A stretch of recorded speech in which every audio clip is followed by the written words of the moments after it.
ഇറാന്റെ കരുത്ത് ലോകത്തിന് ബോധ്യപ്പെട്ട ദിവസങ്ങളാണ് കടന്നുപോയത്. ഇറാന്റെ സൈനിക ശക്തിയെ യുഎസും ഇസ്രയേലും വില കുറച്ചു കണ്ടു. ഭയപ്പെടുത്തി ഇറാനെ കീഴ്പ്പെടുത്താമെന്നാണ് ഇരു രാജ്യങ്ങളും കരുതിയത്. പരമോന്നത നേതാവ് ആയത്തുള്ള അലി ഖമേനിയെ ഉൾപ്പെടെ ഇറാന് നഷ്ടമായി. ഈ മരണങ്ങൾ ഇറാനെ ആഴത്തിലാണ് മുറിവേൽപ്പിച്ചത്. അതിന് ഇറാൻ പ്രതികാരം ചെയ്യുമെന്ന് തന്നെയാണ് നിരീക്ഷകർ പറയുന്നത്. ആയത്തുള്ള അലി ഖമേനിയുടെ വിയോഗത്തിന് പിന്നാലെ മകൻ മൊജ്തബ ഖമേനി ഇറാന്റെ പരമോന്നത നേതാവായി ചുമതലയേറ്റിരുന്നു. എന്നാൽ എവിടെയാണ് മൊജ്തബ ഖമേനി? പരമോന്നത നേതാവായി ചുമതലയേറ്റ ശേഷം ആരും മൊജ്തബയെ കണ്ടിട്ടില്ല. ആക്രമണത്തിൽ മൊജ്തബയ്ക്ക് ഗുരുതരമായി പരിക്കേറ്റെന്ന റിപ്പോർട്ടുകളും വന്നു. അതിനിടെ ദിവസങ്ങൾക്ക് മുൻപ് ഇറാന്റെ സുഹൃത്ത് രാജ്യമായ റഷ്യ നിർണായകമൊരു വെളിപ്പെടുത്തൽ നടത്തി.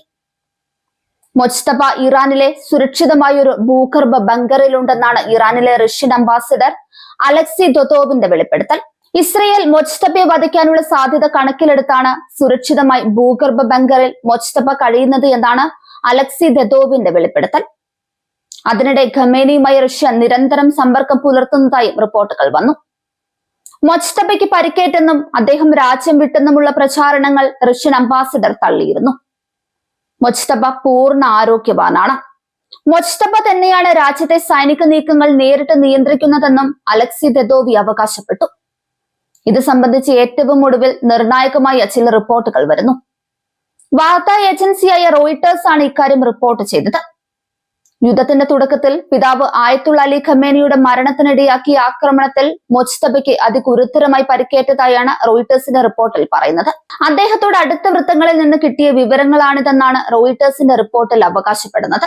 വ്യോമാക്രമണത്തിൽ മൊജ്തബയുടെ മുഖത്തിനും കാലിനും ഗുരുതരമായി പരിക്കേറ്റു. ഈ പരിക്കുകളിൽ നിന്ന് മൊജ്തബ പൂർണ്ണമായും സുഖം പ്രാപിച്ചിട്ടില്ലെന്നാണ് റിപ്പോർട്ടിൽ പറയുന്നത്. മധ്യ തെഹ്റാനിലെ പരമോന്നത നേതാവിന്റെ വാസസ്ഥലത്തിനെ ലക്ഷ്യമിട്ട് നടത്തിയ ആക്രമണത്തിൽ മുഖം വികൃതമായെന്നും ഒന്നല്ലെങ്കിൽ ഇരു കാലുകൾക്കും സാരമായി പരിക്കേറ്റെന്നും അദ്ദേഹത്തോട് അടുത്തു നിൽക്കുന്ന 3 പേർ വെളിപ്പെടുത്തിയതായാണ് റോയിട്ടേഴ്സിന്റെ റിപ്പോർട്ട്. 56-കാരനായ മൊജ്തബ പരുക്കുകളിൽ നിന്നും സുഖം പ്രാപിക്കുന്നു. എന്നാൽ മാനസികമായി ഇപ്പോഴും ശക്തനാണെന്നും തീരുമാനങ്ങൾ എടുക്കുന്നത് മൊജ്തബ തന്നെയാണെന്നുമാണ് റിപ്പോർട്ടിൽ പറയുന്നത്. ഓഡിയോ കോൺഫറൻസിംഗിലൂടെ മുതിർന്ന ഉദ്യോഗസ്ഥരുമായി കൂടിക്കാഴ്ചകളിൽ പങ്കെടുക്കുന്നു. യുദ്ധം ഉൾപ്പെടെയുള്ള പ്രധാന വിഷയങ്ങളിൽ തീരുമാനമെടുക്കുന്നു. വാഷിംഗ്ടണുമായുള്ള ചർച്ചകളിലും നിർദ്ദേശങ്ങൾ നൽകുന്നത് മൊജ്തബയാണെന്നും റിപ്പോർട്ടിൽ പറയുന്നുണ്ട്. ഖമേനി എവിടെയാണ്? അദ്ദേഹത്തിന്റെ അവസ്ഥ, ഭരിക്കാനുള്ള കഴിവ് എന്നിവ ഇപ്പോഴും ഒരു രഹസ്യമായി തുടരുന്നു. വ്യോമാക്രമണത്തിനെ തുടർന്ന് മാർച്ച് 8-ന് പിതാവിന്റെ പകരക്കാരനായി നിയമത്തിനായ ശേഷവും അദ്ദേഹത്തിന്റെ ഫോട്ടോ, വീഡിയോ, ഓഡിയോ റെക്കോർഡിംഗുകൾ പുറത്തു വന്നിട്ടില്ല.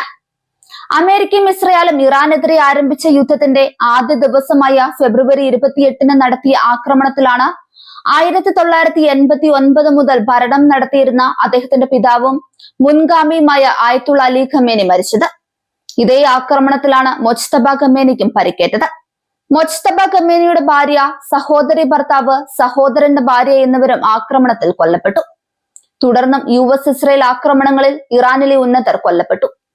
ഇത്രയൊക്കെ നാശങ്ങൾ വിതച്ചിട്ടും ഇറാൻ യുഎസ് ഇസ്രയേൽ സഖ്യത്തിന് മുന്നിൽ കീഴടങ്ങാൻ തയ്യാറായിട്ടില്ല. അതിനുള്ള സാധ്യതയും കാണുന്നില്ല.